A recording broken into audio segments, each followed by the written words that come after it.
Hello மக்களே, இன்றைக்கி நாள் 12 இப்போ தான் ஏந்தோன்னு வெளில வந்து பார்த்தா அண்ணன் எல்லா வேலையும் முடிச்சு வச்சிருந்தேன். நம்ம போய் சோறு மட்டும் ஆக்கணும். சோறு ஆக்கிட்டு அப்படியே ப்ரெஷ் பண்ண வந்தோம். ப்ரெஷ் பண்ணிவிட்டு காய்கறி எதுவும் இல்லை, அப்படியே அதை வாங்கி கிளம்பிட்டோம். இது எந்த இடம்னு தெரிஞ்சால் கமெண்டில் சொல்லிட்டு போயிடுங்க.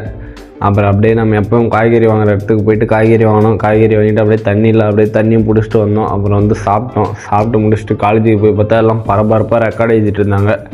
நாமளும் ரெக்கார்டில் எழுதி முடிக்கல. அப்புறம் நம்மளுக்கு சாட்டர்டே ப்ராக்டிக்கல் சொல்லியிருந்தேன். அப்புறம் நம்ம ரெக்கார்டு எழுதிட்டு இருந்தோம்.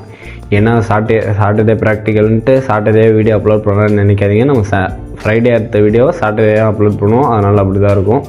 அப்புறம் ஈவினிங் வீட்டுக்கு வந்து பார்த்தா அண்ணா உடம்பு சரியில்லைன்னு பத்துந்தார். அப்புறம் அவர் டேப்லெட் வாங்கலான்ட்டு கடைக்கு போனோம். 2 மாத்திரை கொடுத்துட்டு 60 ரூபா ஸ்கேம் பண்ணுறாங்க. ஏன் தான் அப்படி இருக்குதுன்னு தெரில. அவர் அப்படியே போய் பால் வாங்கினோம். பால் வாங்கிட்டு வந்து டீ போட்டு குடித்தோம். டீ போட்டு யாருக்கெல்லாம் இஞ்சி டீ பிடிக்குன்னு சொல்லுங்கள். அப்புறம் டீ போட்டு குடிச்சிட்டு இன்றைக்கி நாளை முடிச்சிட்டோம். ஏன்டா ஸ்விக்கி டிஷர்ட் போட்டோன்னு நினைக்காதீங்க. ஸ்விக்கி ஓட்ட போனோம். அந்த வீடியோ வேணா சொல்லுங்கள் மக்களே. அப்புறம் நாளைக்கு அப்லோட் பண்ணி விட்றேன். டாட்டா, பாய் பாய். லைக் பண்ணிக்கோங்க, ஃபாலோ பண்ணிக்கோங்க.